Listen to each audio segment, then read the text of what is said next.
Bienvenue dans Sans filtre, le podcast où les entrepreneurs viennent te partager le vrai visage de l'entrepreneuriat. Je suis Malak, fondatrice de Maraki Studio. Je me suis d'abord fait connaître en tant que photographe de branding, mais en réalité, mon truc à moi, c'est toute l'image de marque et plus précisément la stratégie de marque.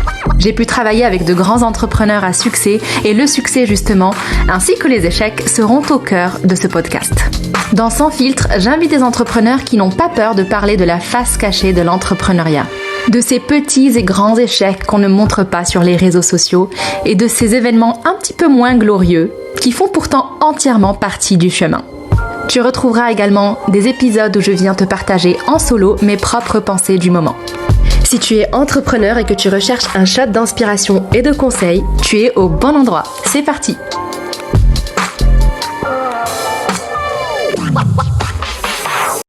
Hello Chérine! Hello Malek, j'espère que tu vas bien. Ouais, ça va très bien. Je suis très très contente de t'accueillir aujourd'hui. Je sais qu'on va parler de sujets un peu peut-être un peu difficiles, mais dont beaucoup de personnes vont vraiment se reconnaître dedans. Donc je pense que ça peut être vraiment intéressant de partager ça, et de partager ton parcours. Mais avant, je vais te laisser te présenter comme tu le souhaites. Ok, bon déjà je te remercie pour l'invitation. Ça me fait aussi très plaisir d'être présente et de parler du coup de ce dont on va parler. Donc pour les présentations, je m'appelle Chérine, j'ai 28 ans. Je suis web designer, donc je fais de la conception de sites internet, principalement pour les solopreneurs et les TPE, majoritairement. J'inclus une partie stratégique dans mes offres parce que voilà, j'estime que un site, au-delà d'être beau, d'être esthétiquement plaisant, il faut aussi qu'il puisse répondre à des objectifs. Souvent, c'est des objectifs marketing aussi de communication. Mais voilà, pour moi, c'est une dimension qui est très importante à rajouter, tout en gardant voilà le côté très élégant, très professionnel, qui représente bien l'univers de la marque.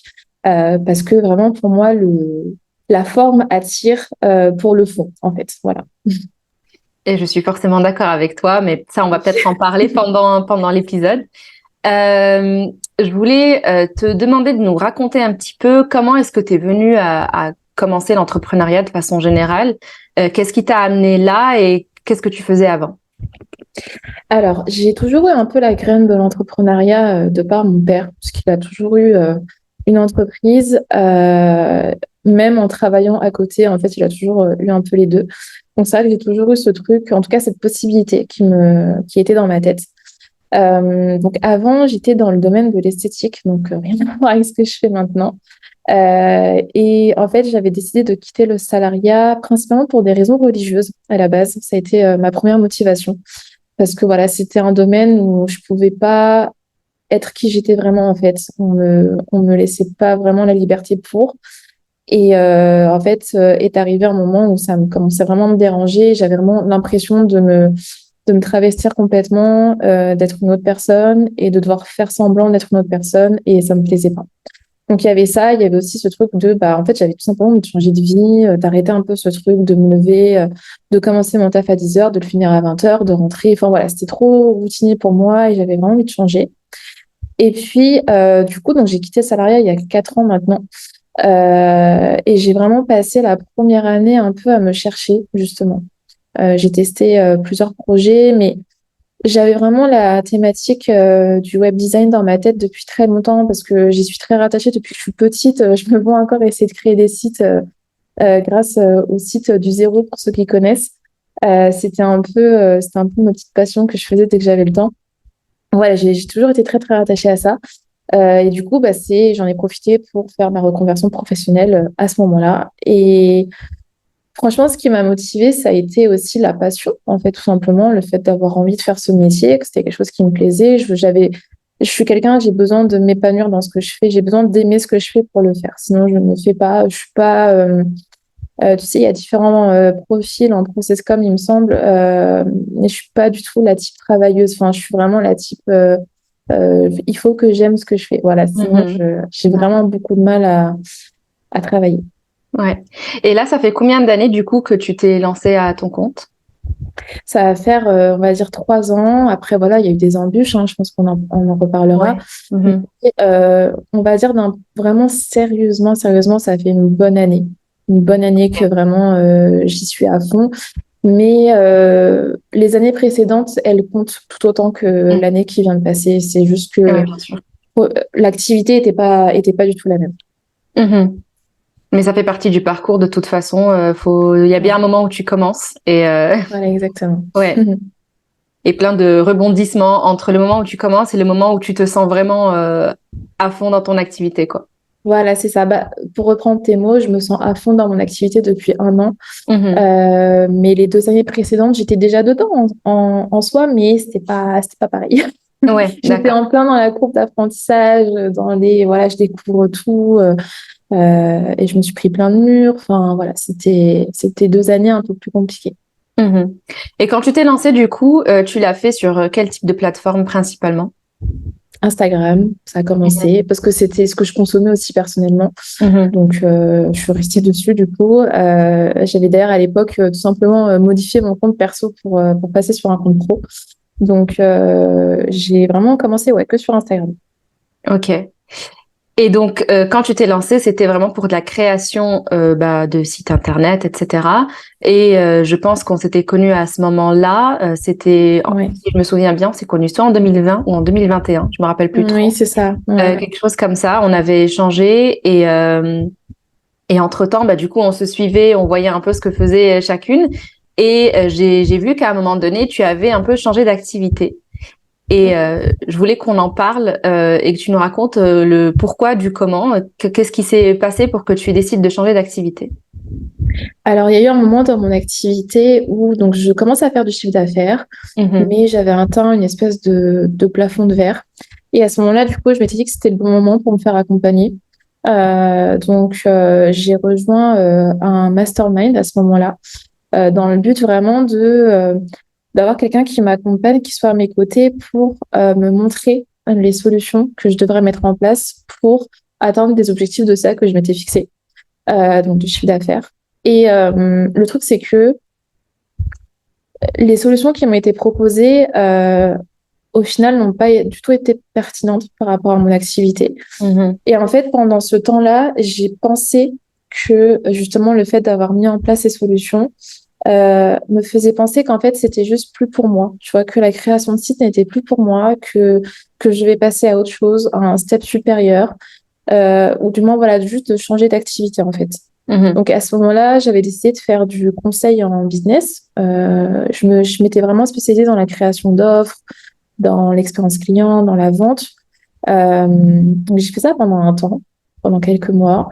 Mais au final, ça s'est pas avéré être une activité qui me convienne. Mais le départ de ce changement d'activité, ça a vraiment été le fait que les solutions que j'avais appliquées, au final, n'étaient pas les bonnes et j'ai un peu mal compris, je pense, mes pensées. Enfin, du moins, tu vois, j'avais pas pris le recul et la réflexion à me demander, OK, pourquoi est-ce que là, je me sens pas alignée, plus alignée dans mon business? Pourquoi est-ce que là, j'ai plus du tout l'envie, j'ai plus la motivation?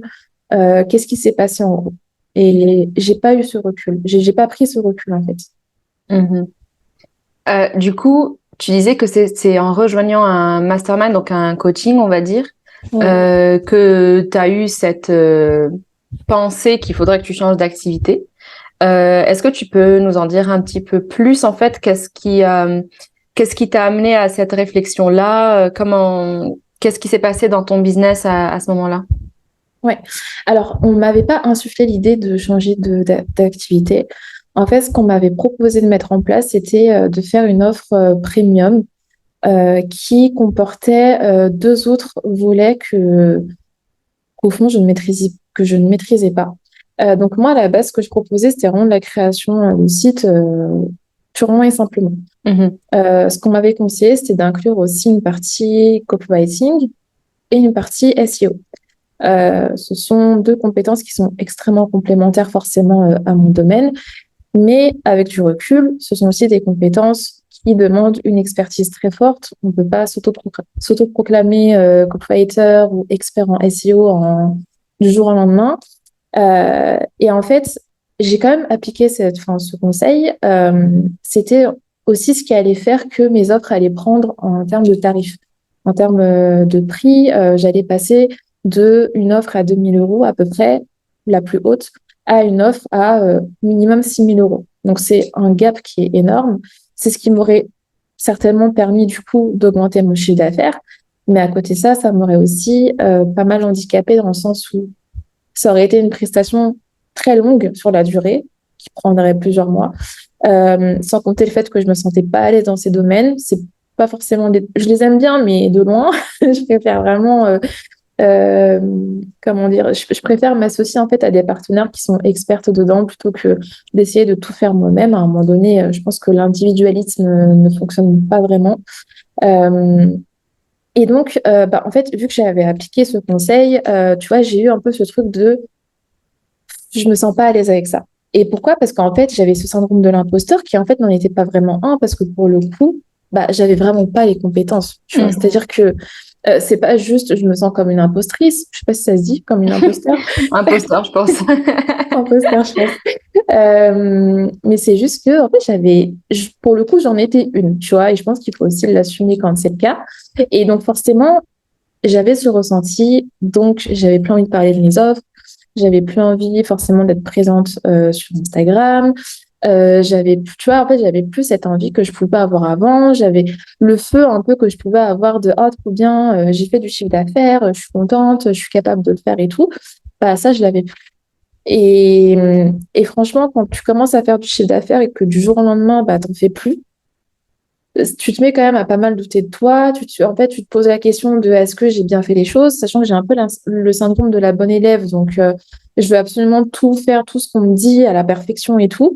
Mais en fait, tu vois, j'ai pas pris de recul aussi sur ces conseils. C'est-à-dire que je me suis pas demandé, OK, est-ce que là, les conseils qu'on me donne, est-ce qu'ils sont bons pour moi? Est-ce que je me sens alignée avec? Est-ce que ça va dans le sens de mes objectifs?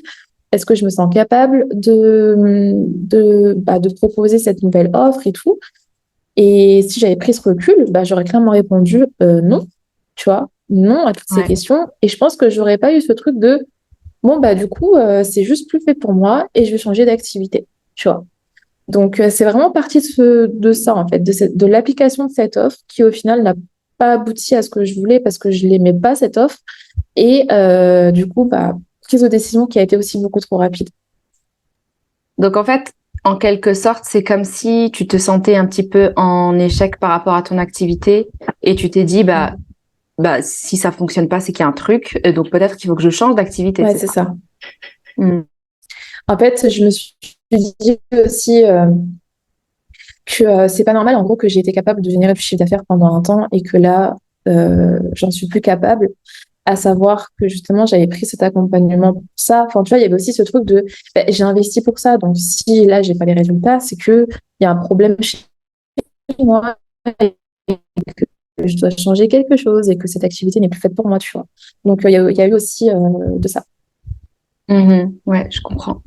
Donc ce changement d'activité, tu l'as fait immédiatement ou ça a pris du temps? Comment tu l'as mis en place? Ça a été immédiat. Parce que, alors, je sais pas si c'est encore l'ambiance qui règne un peu sur Insta, mais à l'époque, en tout cas, c'était très, t'as une offre, tu la proposes au marché, même si tu l'as pas encore vraiment créée, même si tu l'as pas, voilà, même si t'as pas encore créé vraiment ta formation, parce que euh, dans mon offre de consulting, en gros, j'avais un support de formation, tu vois. Et très souvent, on te donne le conseil justement, vends ton offre avant de l'avoir créée ou bien vends ta formation Mhm. avant de l'avoir créée et tu crées ta formation après. Chose que j'ai faite. Du coup, vraiment, ça a été très, très rapide. Je crois que j'ai fait le changement en même pas une semaine.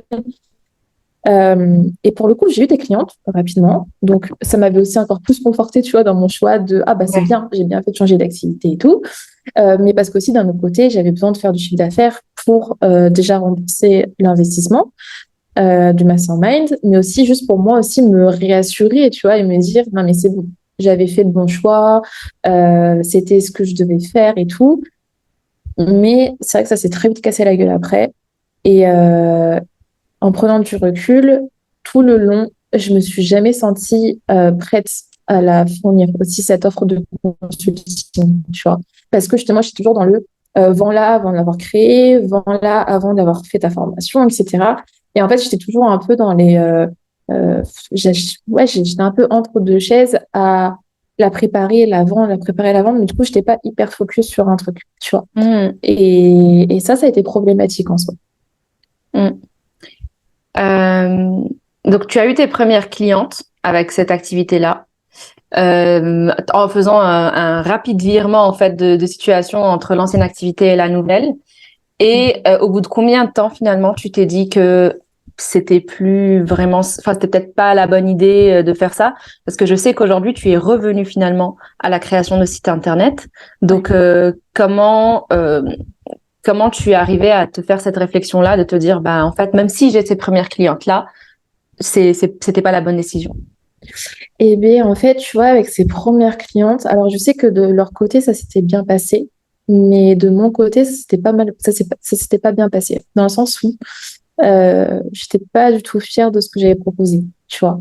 En fait, moi qui a justement ce truc de je fais attention à l'expérience que je fournis, avec les clientes que j'avais pu avoir par rapport à la création de site, ça s'était très bien passé et j'avais vraiment ce sentiment de, quand je faisais la création de site, de OK, je suis contente d'avoir délivré ce site, je suis contente de mes process, je suis satisfaite, ça me fait du bien, je sais que ce que je fournis, c'est pas de la daube en gros, tu vois.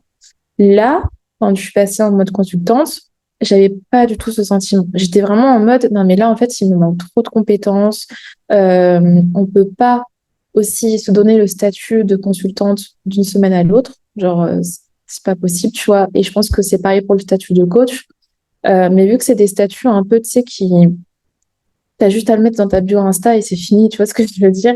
Parce qu'on ne te demande rien derrière. Légalement, en France, on ne te demande rien, en tout cas. Ouais, ouais. Donc forcément, tu as ce truc de bah, je peux facilement être coach, je peux facilement être consultante, sauf qu'en fait, c'est tout un art, c'est toute une gestion. On a de très, très grosses responsabilités, surtout quand on s'occupe bah, de business d'autres personnes, tu vois.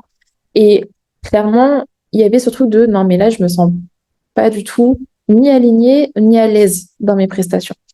Au final, ça a pris quelques mois pour que je me rende compte que, en fait, non, ça va pas. Il y a un truc qui va pas. Donc, pour te donner un point d'ordre d'idée, j'étais passée consultante, c'était en septembre-octobre de l'année 2021. Et je suis revenue de dans mon activité de création de site en mai-juin dernier. Mhm. Voilà. Donc, tu vois, ça fait à peu près un an. Mais en fait, pendant tout ce temps, on va dire que les premiers mois, j'étais très active. J'étais à fond sur Insta et tout. Je parlais beaucoup de vente, etc. Je postais à fond, nan, nan. Mais au fur et à mesure, ça a commencé un peu à s'essouffler. Parce que vraiment, bah, je commençais à me rendre compte que ça allait pas. Et surtout, bah, j'ai plus de clientes à partir du moment où j'ai eu mes premières clientes, tu vois. Mhm. C'est-à-dire que j'ai eu 2 ou 3 clientes au début, je me souviens plus trop. Et puis après, plus rien, tu vois, plus rien. Et pendant plusieurs mois, j'ai fait 0 chiffre d'affaires. Et en même temps, j'étais encore dans le mastermind. Et en fait, vraiment, je me disais, mais il y a un problème, il y a un truc qui va pas. Mhm. Ouais. En fait, les pratiques aussi que je mettais en place, au final, elles étaient pas éthiques à mes yeux. C'était pas des choses que je voulais. En fait, c'était pas des choses que je voulais vraiment faire, mais je le faisais parce que c'était ce qu'on me conseillait, tu vois. Je le Mhm. faisais parce que bah, c'était comme ça qu'il fallait faire, que c'est la méthode, etc. Mais en fait, je me sentais vraiment pas bien, tu vois, quand je le faisais. J'y allais vraiment à reculons, en fait. Et puis, bah, il y a un moment, j'ai pris une pause, en fait. J'ai pris une pause de plusieurs semaines et je me suis vraiment posé des questions. Ça n'a pas été facile, parce que forcément, en fait, tu sais, tu as aussi un peu cette impression d'être une girouette un peu, tu vois. Tu te dis, je viens de changer d'activité, là, je vais devoir rechanger d'activité parce qu'au final, je me sens pas du tout alignée avec ce que je fais. Comment est-ce qu'on va me percevoir? Tu vois, Mhm. Ouais. comment est-ce qu'on va me percevoir? Euh, et ça aussi, c'était quelque chose dont j'avais vraiment peur. Bon, après, au final, je me dis, bah, la vie des autres, comme on dit, c'est la vie des autres, tu vois, mais c'est pas évident à passer au-dessus au début. Ouais, ouais, je comprends. Et je voulais vraiment qu'on parle de tout ça parce que j'en entends jamais parler quelque part. J'en entends, enfin, ni sur les comptes Instagram, dans des podcasts, ni rien. J'entends jamais parler des échecs, on va dire, au sens large, mais aussi des échecs liés à un coaching. Tu vois, on entend beaucoup bah, les résultats positifs, etc. Euh, on entend beaucoup moins les personnes qui ont été déçues d'un coaching ou les personnes qui, pour qui carrément le coaching a eu un effet totalement négatif en fait sur leur activité. Parce qu'encore, si ça restait juste neutre et que ça n'impactait pas plus que ça et que les résultats sont pas là, bon, ça c'est une chose. Mais le fait qu'un coaching puisse vraiment un peu, oui, comme tu disais, avoir un effet dévastateur, ça on n'entend pas vraiment parler. Et évidemment, enfin, je pense qu'il n'y a pas une activité où tous les clients sont tous satisfaits, on a tous des résultats incroyables avec chacun des clients, etc. Donc, je suis sûre que les coachs qu'on voit, forcément, ils ont des clients qui ont des super bons résultats et qui sont très contents. Mais il y a certainement aussi des personnes qui n'ont pas les résultats qu'elles voulaient et ceux-là, on les entend pas en fait. Et en même temps, je comprends un petit peu parce que en tout cas, moi, c'est mon point de vue et je pense que pour beaucoup, c'est la même chose. Je préfère ne pas citer de nom pour dire un tel, j'ai travaillé avec elle, avec lui, et en fait, ça s'est mal passé et il y a eu ceci. Donc, je comprends qu'on entende un peu moins ce côté un peu négatif, on va dire. Mais en même temps, je pense que c'est important d'en parler, sans forcément citer de nom, mais juste pour qu'on connaisse les expériences des autres et qu'on se sente moins seul, en fait, dans notre expérience à nous. Du coup, je sais que toi, tu me disais que tu as eu vraiment une très mauvaise expérience avec ce coaching-là et que tu l'as même arrêté plus tôt que prévu. Donc, est-ce que tu peux nous dire un peu comment tu as pu faire ça? Qu'est-ce qui t'a déclenché oui, comment dire? Qu'est-ce qui a été l'élément déclencheur pour toi pour te dire que tu vas arrêter cet accompagnement? Ce qui a déclenché ça, ça a été le fait de, tu vois, comme tu dis, on partage pas vraiment les mauvaises expériences, tu vois. Du moins, c'est un peu mis sous le tapis. Ouais. Et en fait, je pense que ce qui a déclenché le truc, c'est que j'étais tombée sur des témoignages de personnes qui avaient pris le même mastermind que moi et pour qui ça s'était mal passé. Et en fait, la manière dont ça avait été expliqué, dont ça avait été décrit, c'était exactement ce que je ressentais. Et c'est là où je me suis dit, mais en fait, je suis pas folle. Tu vois, genre, je suis pas folle, je suis pas toute seule. Je ne suis pas entièrement responsable de ce qui est en train de se passer.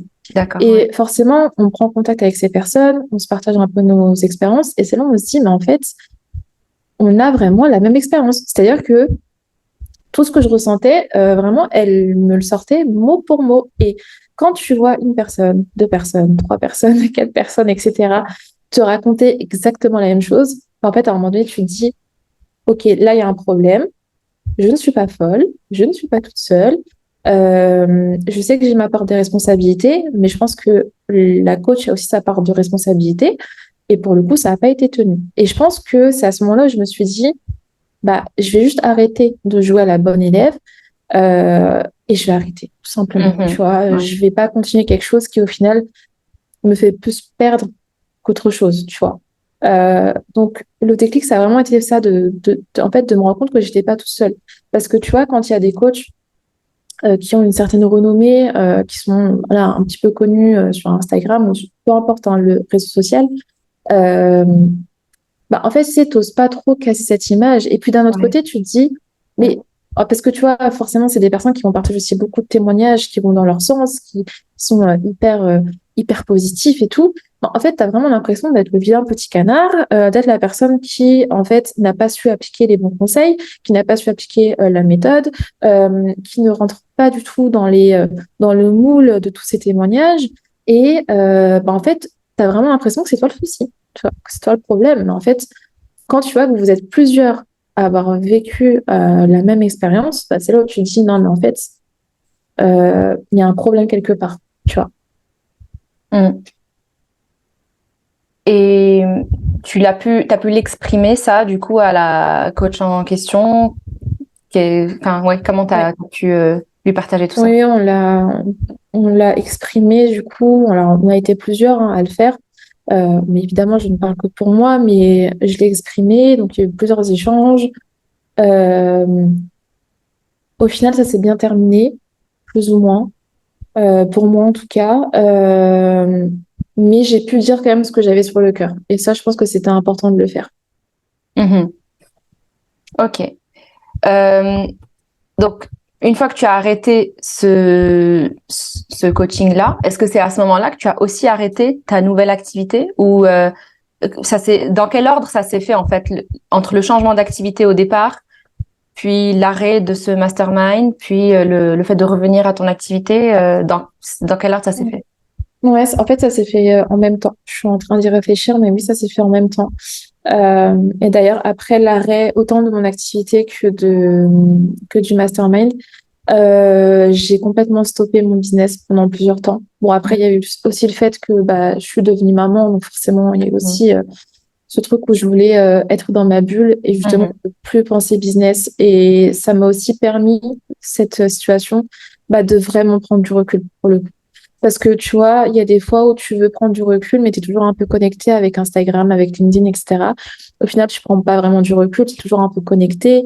Là, pour le coup, j'étais vraiment déconnectée de tout ça et ça m'a vraiment permis de me rendre compte de ce que je voulais réellement, de pourquoi est-ce que je le voulais, d'encaisser aussi un peu ce qui s'était passé parce que ça a été assez dur psychologiquement, tu vois, de mettre un stop en fait à son business alors que de base c'était pas du tout ce que j'avais prévu. Moi de base je commençais à faire mon chiffre d'affaires, le but c'était de le faire évoluer, d'atteindre certains chiffres d'affaires, tu vois, en fait c'était pas de ne faire aucun chiffre d'affaires pendant des mois, tu vois, ça c'était pas du tout ça moi mon but. Donc il y avait aussi ça, le fait de devoir encaisser ça et ça a pris son temps, mais tout ça s'est fait en même temps. Tu vois, j'ai arrêté mon activité, j'ai arrêté le coaching. Et ouais, après, j'ai pris plusieurs mois de recul, de stop. Ok. Et quand tu es revenue finalement et que tu as décidé de redémarrer ton activité en revenant à l'activité initiale, là, tu l'as pas fait sur Instagram. Tu l'as fait via d'autres canaux. Tu peux nous en dire plus? Oui, alors j'ai repris sur LinkedIn. Ouais. Je pouvais plus me voir Instagram en peinture, clairement. Ouais. Clairement, je me disais, non, mais là, c'est bon, je peux un peu plus d'Instagram. Et en fait, je pense qu'il m'avait un peu dégoûtée, c'était un peu tu sais, ces coachs qui promettent monts et merveilles, les 10 cas par mois, les machins. J'ai rien contre eux, mais je pense qu'à ce moment-là, j'avais une overdose de ces promesses, tu vois. Et surtout, j'avais aussi compris que, bon, le chiffre d'affaires, c'est important, hein, ça reste le nerf de la guerre. Et je pense que quand on débute une activité, enfin, ton entreprise, elle existe aussi à travers le chiffre d'affaires. Donc, c'est important. Mais il n'y a pas que ça. Tu vois, il n'y a clairement pas que ça. Et le but, c'est aussi de maintenir ce chiffre d'affaires, de le faire évoluer, de faire évoluer ton entreprise, tout en restant aligné, etc. Bref, il y a d'autres domaines qui sont bien plus importants. Et je pense que j'en ai vraiment marre de ça. Et LinkedIn, à ce moment-là, me paraissait beaucoup plus sérieux, tu vois, beaucoup plus professionnel. Et je pense que j'avais besoin de ça. J'avais besoin de ce truc un peu plus terre à terre, un peu plus, tu vois, moins... je sais pas comment t'expliquer, mais moins nébuleux, tu vois. J'ai vraiment besoin de ce truc, voilà, terre à terre. Ok, je discute vraiment avec des personnes, des entreprises et tout, sachant que sur LinkedIn, en vrai, il y avait clairement ma cible. Et si je devais refaire quelque chose, justement, j'aurais dû commencer dessus, tu vois, j'aurais dû commencer sur LinkedIn. Mais ouais, je suis revenue dessus et j'ai fait le bon choix, je pense, à ce moment-là, en tout cas. Sachant qu'à l'époque, quand tu t'es lancée la toute première fois, tu n'utilisais pas du tout LinkedIn. C'était vraiment exclusivement sur Instagram que tu étais, c'est ça? Ouais, c'est ça, exactement. Et une petite erreur que j'ai faite aussi, c'est d'avoir tout misé dessus. Ouais, d'avoir tout misé sur Instagram. Ok. Je pense que c'est important d'avoir différents canaux dans sa communication parce que ça te permet aussi de te diversifier, quoi, tout simplement. Et trop être sur un canal et ne compter que dessus, je pense qu'à un moment donné, c'est un peu nocif pour l'activité. Et je veux juste revenir rapidement sur ce que tu disais sur Instagram, le fait que tu pouvais plus te le voir en peinture et que tu en avais un petit peu marre de toutes les personnes qui promettaient les 10K et plus, etc. Est-ce que tu n'as pas eu l'impression peut-être d'avoir été carrément influencé par ce genre de contenu-là au moment où tu t'es dit je vais prendre un accompagnement pour aller plus loin dans mon chiffre d'affaires, etc. Je te pose la question parce que je sais que personnellement, j'en ai tellement vu des contenus comme ça qu'à un moment donné, même alors que tout allait très bien dans mon business, j'ai commencé à me dire mais en fait... peut-être que je suis censée viser beaucoup plus et peut-être que je suis en train de me satisfaire d'un petit truc alors qu'en fait, le potentiel est plus grand. Et là, je trouve que c'est dangereux parce que on perd ce côté où on a juste tout simplement de la gratitude envers ce qu'on est en train de faire, de la joie à chaque chose qu'on est en train de faire. Tu vois, on est vraiment juste dans le bon mood et on perd ça et ça devient dangereux et ça peut nous mener à faire des décisions, enfin à prendre des décisions qui sont pas forcément les bonnes pour nous. Est-ce que toi, tu as eu l'impression d'avoir été influencée par ce genre de contenu et à commencer à te dire, mais en fait, peut-être que je suis censée viser plus que ça? Oui, complètement, complètement. Et c'est très pertinent ce que tu dis parce que c'est vrai que des fois, tu pourrais penser que tu ne vises pas assez haut, tu vois, que tu n'es pas assez ambitieuse, que tu n'es pas assez, voilà, que le chiffre d'affaires que tu veux viser, au final, il n'est pas du tout conséquent et que c'est pas bien et qu'au final, tu n'auras pas de liberté. Enfin, tu vois, tu commences à te dire ce genre de choses. Et d'ailleurs, c'est vrai que ça aussi, c'est quelque chose qui a énormément changé maintenant. C'est-à-dire que ma vision face à l'argent, elle a complètement changé. Et j'en suis bien contente parce que, en fait, maintenant, je ne vise pas du tout des chiffres d'affaires hyper hauts. S'ils sont là, tant mieux. S'ils sont pas là, franchement, c'est pas grave. Vraiment, tout va bien. Euh, Faire 4 000 € par mois, si ça peut me permettre justement de pouvoir gérer mes journées comme je le souhaite, de pouvoir travailler toute seule, ou voilà, avec deux ou trois prestataires, de pouvoir être hyper modulable et de garder ma liberté. Mais en fait, pour moi, c'est ça, gagner de choix. C'est pour gagner bien plus, mais être un peu prisonnière de ton business, bah non, ça m'intéresse pas. Tu vois ce que je veux dire? C'est l'argent ne fera jamais, comment dire, ne pourra jamais rattraper ça. En fait, tu vois, cette liberté que tu peux avoir quand tu gagnes un peu moins.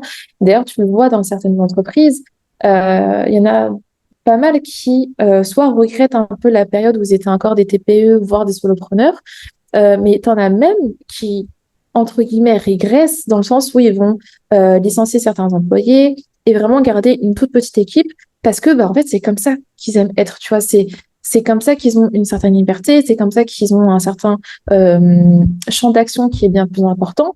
Alors que quand tu te retrouves emprisonné dans une PME, voire plus, mais c'est complètement différent, tu vois. Et ça, je pense que c'est important. Mais je me suis complètement fait influencer parce que, étant donné que mon objectif, c'était de faire plus de chiffre d'affaires, parce que je voyais ça aussi, du coup, bah forcément, moi, ce que je recherchais, c'était des personnes qui promettaient ça, tu vois, qui promettaient ça et qui avaient des témoignages qui allaient dans ce sens. Et ça, c'était important pour moi. Mais en prenant du recul, je pense que c'est pas du tout le bon angle d'attaque, tu vois. Ouais. Et c'est marrant parce que tu disais que ta vision de l'argent, elle a changé aujourd'hui. Et en fait, justement, les contenus qu'on voit beaucoup vont nous laisser penser que on a une mauvaise relation à l'argent ou une mauvaise vision de l'argent si on ne vise pas assez haut, justement. Ouais. Tu vois, et c'est là où ça devient un petit peu vicieux. Il n'y a aucun mal à viser très haut et à vouloir faire des grands chiffres d'affaires, etc. Il n'y a aucun mal là-dessus. Mais est-ce que ça vient de nous, cette envie, ou est-ce que c'est une envie qui a été totalement influencée par quelque chose d'extérieur qui, en soi, va apporter plus de négatif aussi, en fait. C'est-à-dire, si on finit par atteindre ou si on cherche à atteindre ce chiffre-là, il y a tellement de sacrifices qui doivent être faits ou juste de côtés négatifs qui vont commencer à apparaître, en fait, en allant chercher ce chiffre-là. Ouais, complètement. Je pense que c'est pertinent parce que, tu vois, tu dis qu'il y a une certaine influence et je pense que c'est important, tu vois, de prendre du recul et de se demander, OK, pourquoi est-ce que je veux ça, en fait? Mais vraiment chercher les vraies raisons parce que, tu sais, des fois, pour te rassurer, tu vas te dire, bah, OK, je veux 10 000 € par mois parce que je veux ça, ça, ça, ça, ça. Mais il faut aussi se demander, est-ce que c'est vraiment ce que je veux ou est-ce que ces envies, justement, elles n'ont pas été influencées parce que bah, soit je me compare ou parce que je vois certains contenus qui font que bah, j'ai l'impression que ce que j'ai, c'est pas assez, tu vois. Et au final, tu es un peu dans ce truc d'ingratitude où tu veux plus, plus, plus, plus. Et il faut vraiment se poser ce genre de questions parce qu'en fait, si c'est pour te mener à une situation qu'au final tu n'apprécies pas, je pense que c'est plus compliqué de faire marche arrière que de juste assumer ne pas forcément vouloir faire des chiffres d'affaires exorbitants, tu vois. Après une fois, comme tu le dis, euh, c'est tout à fait légitime de vouloir faire des gros chiffres d'affaires. En fait, je pense que le plus important, c'est vraiment d'être aligné avec ce qu'on veut réellement. Et à partir du moment où c'est aligné avec nos principes profonds, c'est le principal. Et tu sais, le fait d'être justement influencé par des contenus, etc., Je pense que quand on est entrepreneur et qu'on est sur Instagram ou sur d'autres types de réseaux, on est un peu dans une bulle où on voit tout le temps les mêmes choses et on se rend pas compte que quelqu'un qui n'est pas entrepreneur et qui n'est pas dans ces réseaux-là va pas du tout avoir l'habitude de certains discours, de certaines thématiques, etc. Je le sais, dans ma vie, il n'y a pas du tout que des entrepreneurs. Je pense qu'il y en a, en majorité, il y a des personnes qui le sont pas. Et ma meilleure amie ne l'est pas. Et à chaque fois que je lui parle de choses comme ça, elle me dit, mais en fait, c'est vraiment une bulle Instagram avec vous et tous les entrepreneurs. Et du coup, vous vous rendez pas toujours compte qu'il y a des choses qui peuvent être problématiques ou quoi. Ça prend du temps, en fait, pour s'en rendre compte. Et oui, donc c'est pour ça aussi qu'on est facilement influencé parce qu'on voit tout le temps les mêmes choses et que sûrement dans ton compte Instagram, vu que c'est un compte professionnel, tu suis aussi beaucoup d'autres comptes professionnels, plus ou moins, pas forcément dans la même thématique, mais des personnes qui sont aussi entrepreneurs, etc. Pour rebondir sur ce que tu dis, moi, c'est vraiment le fait de sortir justement un peu la tête du guidon qui m'a fait me rendre compte de ça. Ouais. Tu vois, c'est quand j'ai pris mon congé maternité, etc., que je me suis rendu compte qu'en fait, Instagram, on est vraiment dans une bulle. Et en vrai, c'est pareil pour LinkedIn. Hein. Ça se vaut aussi. C'est juste que c'est un peu différent, mais ça se vaut aussi. Et c'est vrai que si tu fais pas l'effort dans tes journées de justement consommer d'autres choses qui n'ont rien à voir avec le business ou juste de faire d'autres choses tout simplement et d'avoir, on va dire peut-être un code ou des règles sur l'utilisation de tes réseaux, tu peux très rapidement tomber dans ce truc, dans cette bulle où en fait tu vois toujours les mêmes choses, tu vois des choses que tu ne verrais jamais ailleurs. En soi, c'est pas forcément mauvais, pas forcément malsain, mais sur certaines choses, ça l'est. Et si on prend ça au sens plus large, pas forcément par rapport à l'argent ou quoi que ce soit, ça peut aussi juste nous mener à se restreindre dans certaines envies par rapport à un type de contenu qu'on a envie de créer ou par rapport à une façon dont on a envie de communiquer. En fait, vu qu'on le voit pas, on se dit, bon, je vais coller au code et je vais faire comme ce que... Ouais, c'est ça. Donc, ouais. Mais je suis complètement d'accord. Ok, revenons du coup à ce que tu disais par rapport au fait d'être allé sur LinkedIn. Avant, c'était pas du tout une plateforme sur laquelle tu y avais même pas touché du tout.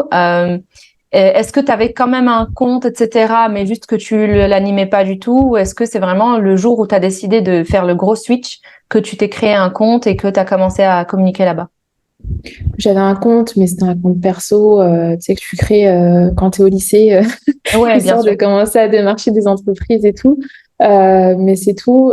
C'est vraiment quand j'ai fait le changement que je me suis créé un compte professionnel, on va dire. Et c'est à ce moment-là que j'ai un peu plus découvert comment se déroulait la plateforme. Est-ce que tu as eu du mal, du coup, à t'y mettre? Est-ce que tu as eu des difficultés avec les codes de LinkedIn? Comment ça s'est passé, tes premiers posts, le fait de trouver ton rythme dessus? Aujourd'hui, tu postes à quelle fréquence, etc. Ouais. Mais écoute, ça s'est super bien passé. Franchement, j'ai eu des premières impressions qui étaient très, très bonnes. Je me sentais vachement mieux sur LinkedIn que sur Instagram.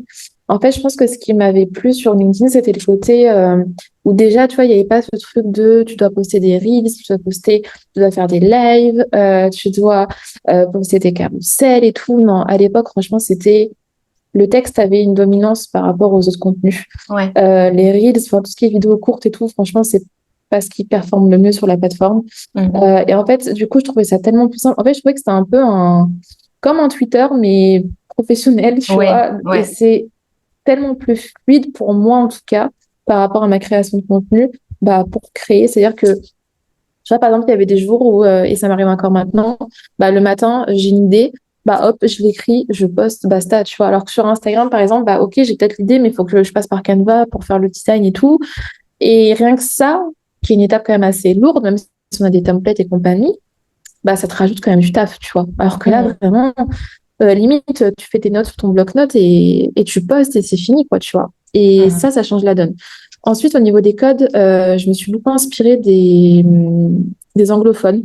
Donc, je regardais pas mal de vidéos sur YouTube de personnes qui étaient influentes en fait sur LinkedIn, voir un peu ce qu'ils conseillaient et tout. au final, c'est un peu ce qui est conseillé sur toutes les plateformes, hein, c'est-à-dire tu commentes à fond. En fait, bien prendre en compte le côté social, justement. Mais ça aussi, ça me plaisait parce que du coup, LinkedIn, en vrai, il n'y a pas de story. Enfin, il y a la fonctionnalité, mais il n'y a personne qui pose de story. En fait, tu as juste à liker, commenter, tu trouves les bonnes personnes. Et puis, il y a eu un truc aussi qui a été très, très important, c'est que le contenu que j'y trouvais, je l'apprécie grandement par rapport à Insta. Insta, je trouvais que par moments, ça restait un peu trop en surface, tu vois, que c'était un peu trop. En fait, justement, je pense que le fait que je voyais toujours les mêmes choses, qu'on se dise toujours les mêmes choses, bon, enfin, t'as compris, quoi, tu vois, t'as envie de passer à autre chose. Et forcément, sur LinkedIn, il y a des personnes, il y a des créateurs d'entreprises qui ont de grosses entreprises, ou pas forcément, mais qui ont des choses à te partager. Et franchement, leur partage, c'est hyper intéressant et t'en apprends beaucoup. Et j'avais vraiment ce truc de, à la fin de la journée, ok, je suis contente d'avoir été sur LinkedIn parce que j'ai appris beaucoup de choses, tu vois. Alors que j'avais pas forcément ça sur Instagram. Sur Insta, j'avais vraiment ce truc de, c'est de la redondance en fait, tu vois. C'est de Oui, la ouais. redondance et du coup, ça m'ennuie. Ça m'ennuyait plus qu'autre chose, tu vois. Ouais. Et quand je commentais sur Instagram parce qu'il fallait le faire, en fait, je t'avoue que ça m'ennuyait. Alors que là, tu me dis de commenter sur LinkedIn, mais en fait, je dépassais toujours mes objectifs journaliers parce que je prenais vraiment un plaisir à lire du contenu, à commenter. Tu vois, c'était vachement plus naturel. Et en fait, c'est aussi pour ça que j'apprécie encore LinkedIn maintenant. Là, tu vois, je me suis remise un peu sur Instagram dernièrement. Je sens que j'ai quand même beaucoup plus de facilité avec LinkedIn qu'avec Instagram, tu vois. Et puis, il y a ce truc aussi où, voilà, t'as pas les stories, donc t'as un truc en moins à faire. T'as juste à poster, tu commentes, tu te crées ton petit réseau et tout. Et voilà, c'est tout. Et ça Ouais. m'a plu. Et est-ce que tu l'as fait seule ou est-ce que tu as été accompagnée pour te lancer sur cette plateforme-là? Tu as dû suivre Non, une je l'ai fait toute formation seule. Voilà, ouais. Ouais, je l'ai fait toute seule. Je trouve que, bon, déjà, je t'avoue que j'étais un peu à ce moment-là dégoûtée des investissements de manière Ouais, générale. je Je me suis dit, comprends. je peux plus rien acheter et tout. Bon, c'était un peu exagéré peut-être de ma part à ce moment-là, mais c'était le ressenti que je voulais. Je voulais vraiment plus investir dans rien du tout. Et puis, comme je t'ai dit, je trouve que sur YouTube et surtout d'un point de vue anglophone, il y a tellement de contenu. Mhm. Je trouve qu'il délivre énormément et pour commencer, en tout cas, j'avais largement de quoi faire, tu vois. J'avais largement de quoi faire. Et puis après, tu trouves aussi les bonnes personnes qui n'hésitent pas aussi à partager des informations, etc. Puis voilà, tu te fais ta petite stratégie et après, ça va tout seul. Mhm. Et puis aussi, c'est important peut-être au départ de le faire par toi-même, de voir ce qui marche et ce qui marche Ouais, pas, plutôt ouais, que c'est ça. encore une fois de te mettre à suivre des codes et à écouter quelqu'un qui va te dire il faut faire ci et pas ça, etc. Parfois aussi, il faut savoir Ouais, expérimenter par toi-même. ouais, complètement. Je suis complètement d'accord. Et puis, c'est vrai que l'expérience avec le mastermind m'a aussi fait me rendre compte que j'avais les ressources en fait, tu vois, et que je pouvais avoir confiance en moi et que je suis pas débile, enfin voilà, que je peux clairement faire les choses de par moi-même et que c'est pas parce que j'ai pas investi dans un coaching ou dans un consulting ou dans une formation, peu importe, que je suis pas capable de faire en fait, tu vois.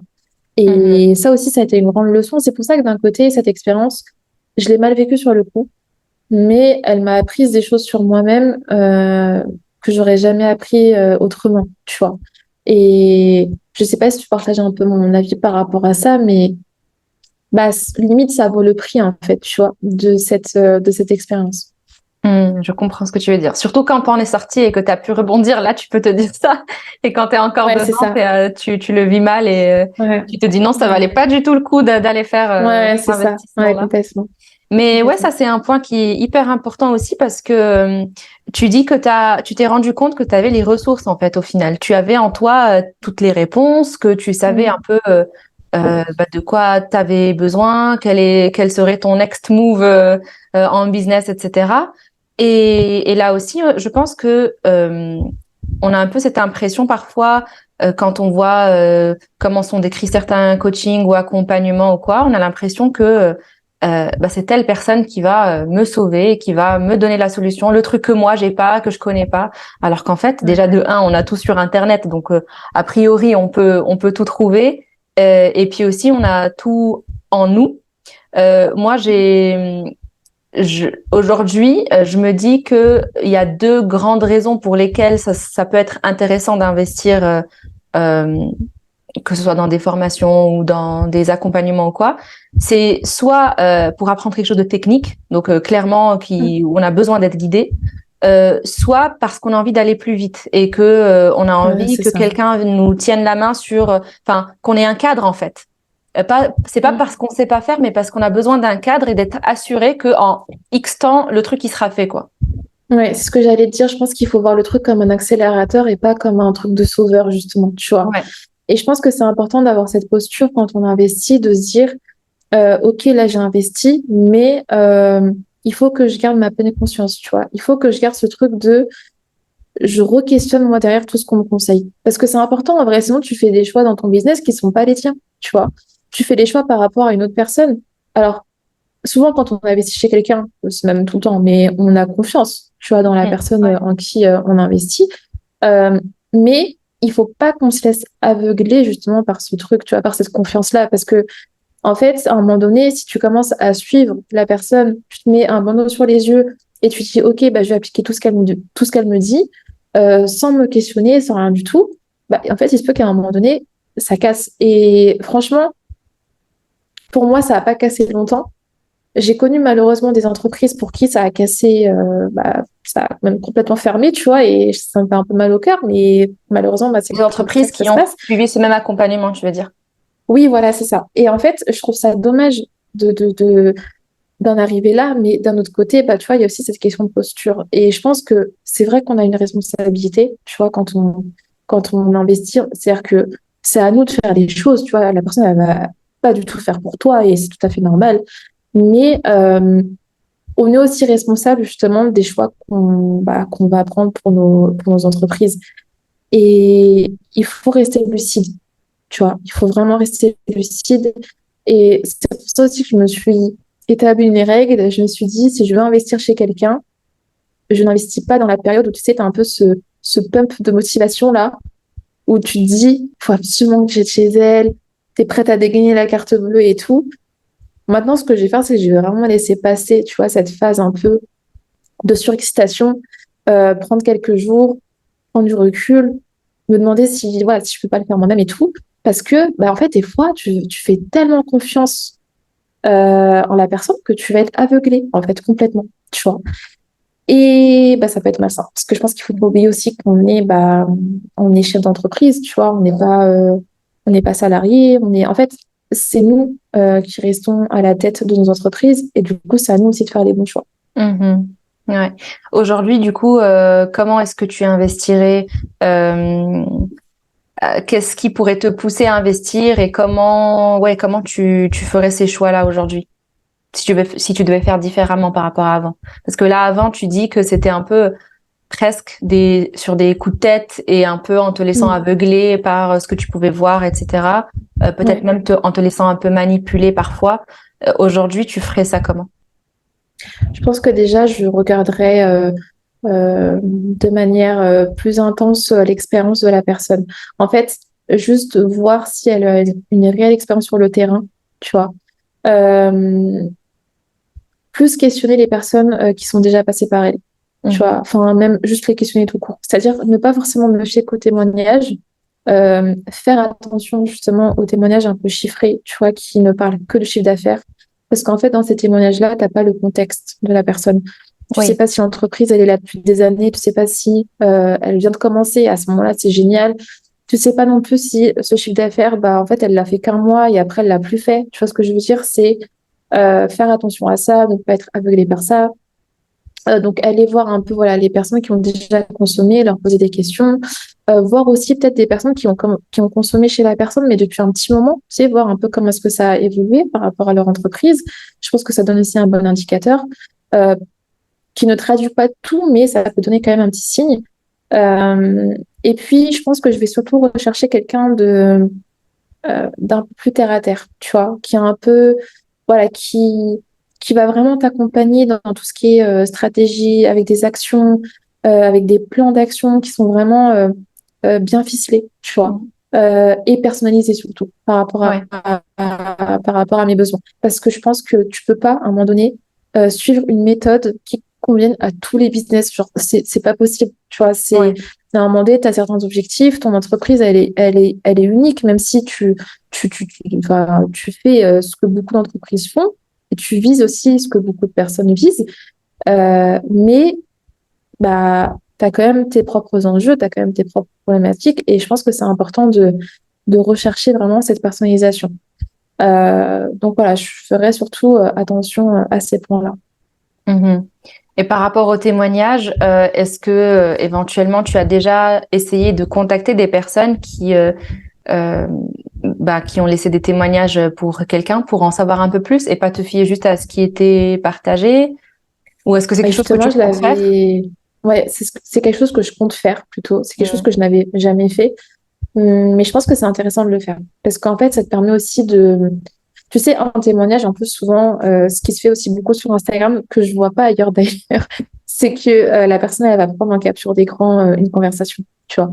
Elle va prendre en capture d'écran une conversation. Et je trouve que tu sais, des fois, quand tu discutes avec une personne, je sais pas, imaginons, tu es hyper contente, t'es hyper joyeuse, bah, tu vas dire des choses dans l'excitation, tu vas utiliser des mots qui sont très forts et que tu aurais peut-être pas forcément utilisé autrement, tu vois. Et je pense que c'est aussi bien d'avoir le témoignage de la personne, mais à froid, tu vois, Oui, quand vraiment ouais. elle a arrêté le coaching ou le programme en question, voir ce qui en ressort. Parce que des fois, tu te rends compte quelques mois plus tard, tu dis oui, bah, c'est une bonne expérience, mais tu vois, mais il y a ça, ça, ça. Des fois, tu maintiens le même témoignage. Des fois, en fait, tu te rends compte que tu as été un peu aveuglé, tu vois. Enfin voilà, je pense que c'est important de prendre contact. Mm. Et là-dessus, personnellement, en tout cas, je suis de ceux qui n'aiment pas partager tout de suite Mm. un, un témoignage sur quelqu'un, mais genre tout de suite dans l'excitation, sur le moment, je préfère vraiment prendre mon temps, surtout quand l'accompagnement ou le service, peu importe ce qu'il est, il n'est pas encore réellement terminé. Je préfère Ouais. vraiment attendre. Je sais que, parce que j'ai aussi participé à des coachings, des trucs comme ça, je sais que parfois on nous demande de partager, je sais pas moi, pendant une séance, d'aller prendre Mm. une capture et de partager, Ouais. Ouais. euh, ou alors, je sais pas, s'il y a une expérience en particulier, quelqu'un qui est invité sur une séance de coaching ou quoi, bah en fait, d'aller partager un peu l'expérience qu'on a avec cette personne-là. Ça, c'est des exemples de ce qui est déjà arrivé. Et bah personnellement, j'aime pas le faire. Vraiment, je préfère largement prendre mon temps et partager un témoignage plus tard quand c'est fini. Et aussi, j'aime prendre le temps de parler à la personne concernée, donc le coach, la coach, pour lui partager aussi mon avis. Ouais. Mais là, dans le moment, je pense que c'est pas forcément bon de le faire et c'est pas Mm. représentatif.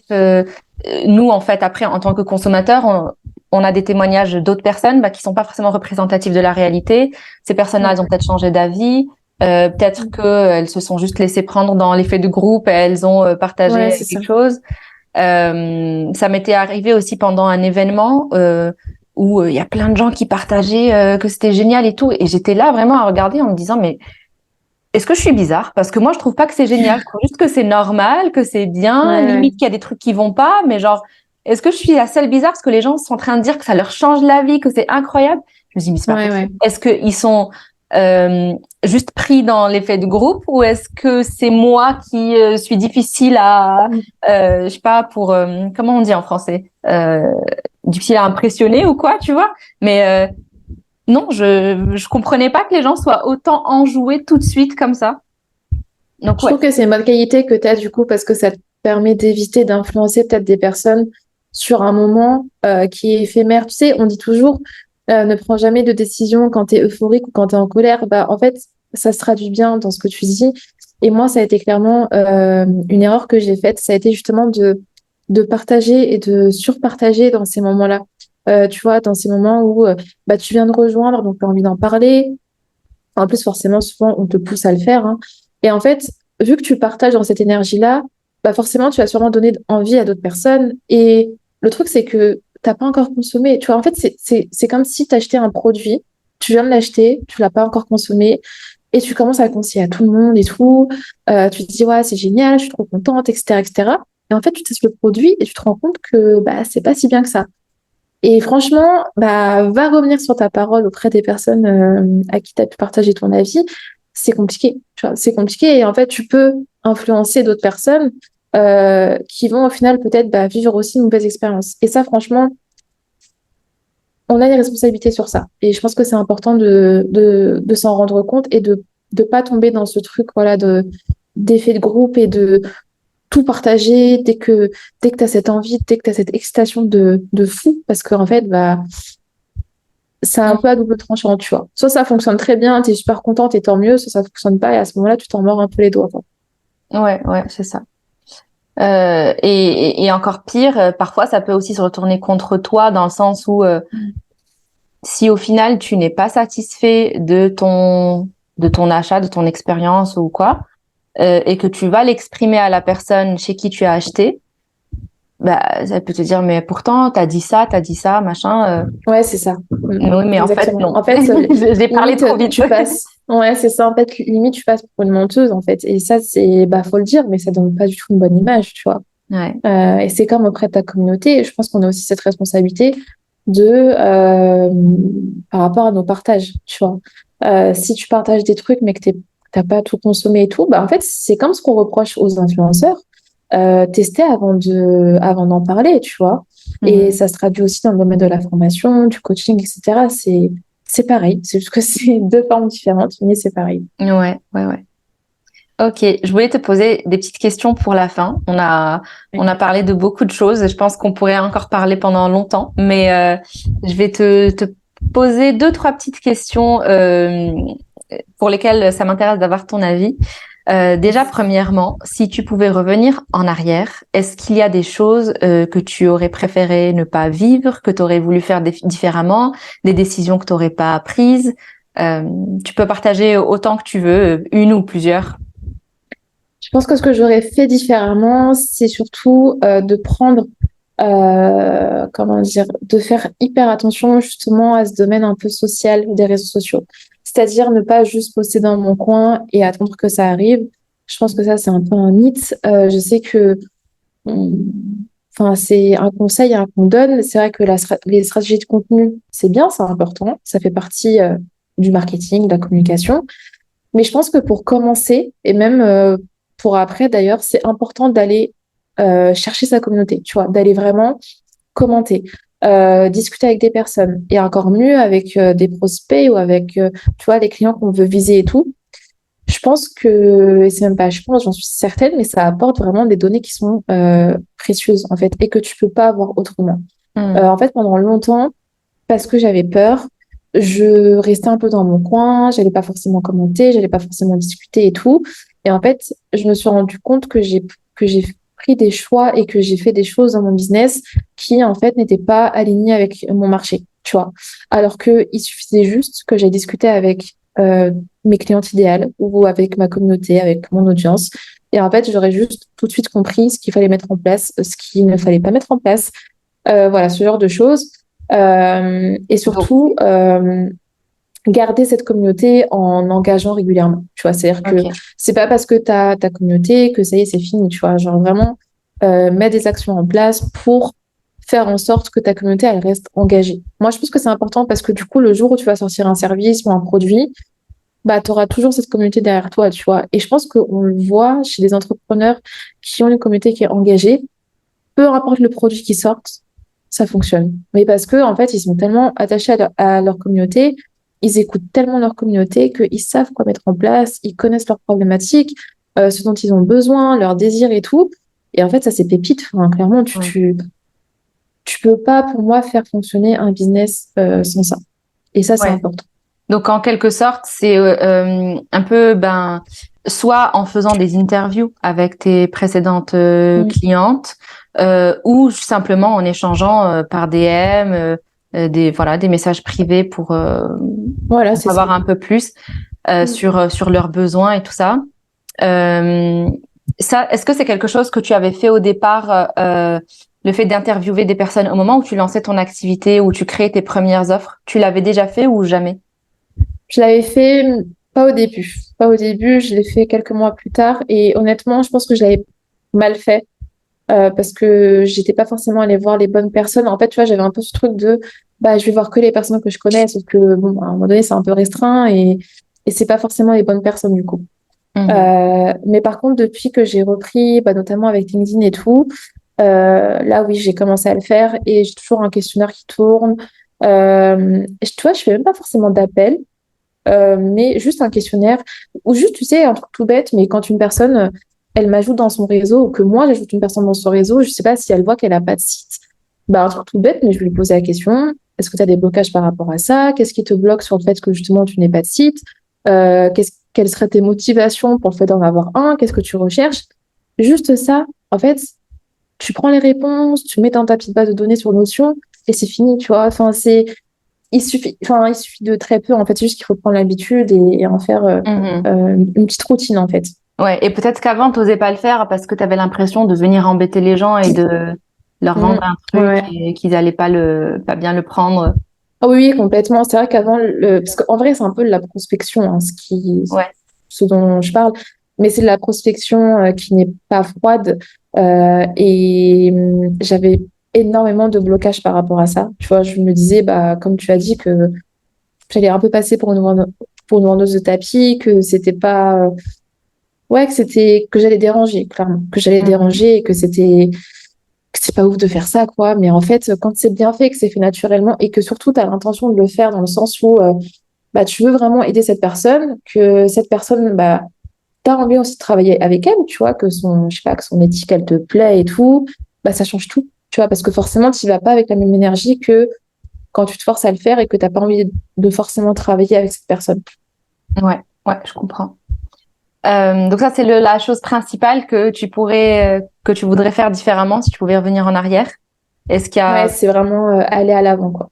Aller de ouais. l'avant plutôt. Ouais.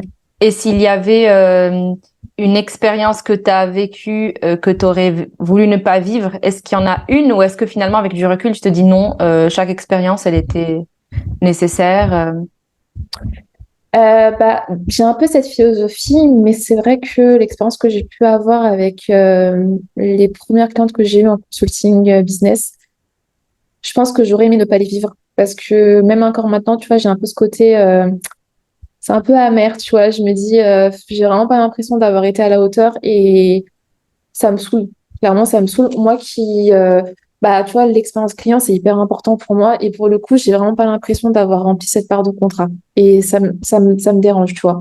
Ouais, Autant il y a des expériences, je me dis, euh, bon, ok, c'est passé. Tu sais, enfin, t'as plus, t'as même pas de regret, en fait. T'es juste contente parce que bah, c'est passé et t'as appris des choses. Là, pour le coup, j'ai quand même un peu ce truc je regrette un peu, tu vois. ouais. Et pourtant, tu disais que les personnes ont été satisfaites, non? Oui, mais pas moi, tu vois. Et parce qu'en fait, je sais que je suis capable de donner plus et mieux. Et c'est ça qui est frustrant, en fait. C'est quand tu sais que tu es capable de donner plus et de faire mieux et que sur le coup, bah, tu l'as pas fait, tu vois. Et c'est ça qui est un peu, Mais tu l'as pas fait parce que tu manquais de compétences à ce moment-là, c'est ça? ouais, les compétences, le temps aussi, parce que, bah, en fait, à côté, il fallait que je continue à vendre. Mais c'était surtout les compétences. En fait, je manquais de clarté sur les actions à mettre en place, tu vois, sur le process, etc. C'était pas clair du tout. D'accord. Sur ton process à toi, C'est pas par ça. rapport à tes clientes. Hmm. Ouais. Ok. Quel est le pire conseil qu'on t'ait donné depuis que tu t'es lancée? Bah, franchement, je pense que le pire, ouais, bah, ça a été voilà, attends, je réfléchis. J'en ai un là qui me vient en tête, c'est d'utiliser des mots puissants et tout dans ses stories sur Instagram, etc. pour vendre du rêve. Je trouve pas ça du tout éthique, tu vois. Alors que ça correspond peut-être pas à ta façon à toi de parler ou Ouais, c'est à ça. ton domaine peut-être. Ouais, c'est ça. En fait, je trouve ça trop fake, en fait. Et tu sais, c'est surjoué, tu vois. Moi, j'aime bien le marketing naturel. Vraiment, tu parles comme si tu parlais au téléphone, comme si tu parlais avec la personne qui est en face de toi. Ce conseil-là, du coup, bah, je l'ai appliqué parce que j'étais un peu aveuglée, encore une fois. Mais quand j'écrivais ces stories, enfin, clairement, là, si je relis ces stories-là, je me dis, mais jamais j'aurais parlé comme ça dans la vraie vie, tu vois. Enfin, en fait, c'est un peu surjoué, c'est trop embellir la réalité, et pour moi, c'est un peu trompé, tu vois. Et je pense qu'il y a, pour le coup, c'est pas un conseil qui a été, qu'on m'a donné, mais c'est plus un constat, c'est que maintenant, je préfère promettre moins, mais délivrer plus que Mm. l'inverse, tu vois. Parce que je trouve Ouais. ça, en fait, je trouve que sur du long terme, quand tu délivres plus et que tu promets moins, la personne, elle sera toujours contente. Alors que, à l'inverse, quand tu fais une promesse de dingue, mais que derrière, t'es pas capable de l'assumer, ton entreprise, elle va faire faillite à un moment donné, quoi, tu vois. Enfin, c'est parce qu'on va plus te faire confiance, etc. Donc, quelque chose Ouais. d'important aussi. Ouais, bien sûr. Ok. Et comment est-ce que tu définis l'échec? Pour moi, c'est une expérience douloureuse. Ouais. Une expérience dans le sens où, au final, tu en tires toujours quelque chose. Et c'est dans cette partie-là où c'est très bénéfique pour nous. Mais c'est douloureux parce que bah, sur le coup, souvent, t'es pas bien, quoi. Tu vois, tu te remets en question, tu sais pas trop quoi faire, t'es complètement perdu et tout. Donc, ouais, pour moi, ça serait ça, la petite définition. Et à l'inverse, comment tu définirais le succès du coup? Ah, le succès, alors attends. Euh, pour moi, le succès, c'est en fait à partir du moment où tu n'as pas besoin de tronquer ton identité, que tu n'as pas besoin de modifier tes principes, et que en fait, tu arrives à vivre ta vie comme tu veux vraiment la vivre, euh, bah en fait, c'est ça le succès. Tu vois, il y a pas, c'est hyper subjectif, mais c'est propre à chacun. Mais ouais, pour moi, ce serait ça le succès. Mm. Super. Bah, merci beaucoup pour toutes tes réponses et Merci à merci toi. pour cet échange que j'ai adoré et je pense Oui, qu'il va pareil. parler à beaucoup de personnes parce que, bah, comme je disais, c'est une expérience dont on n'entend pas beaucoup parler et qui pourtant, je suis sûre, beaucoup de personnes traversent en fait. Donc, je pense que ça va beaucoup parler. Ouais, Merci pour ton partage et j'espère. pour ta transparence. Ouais, Bah, merci à toi pour l'invitation. C'était un vrai plaisir. pour moi aussi. Et je te dis, bah, à bientôt du coup. Ouais, à bientôt. Bisous.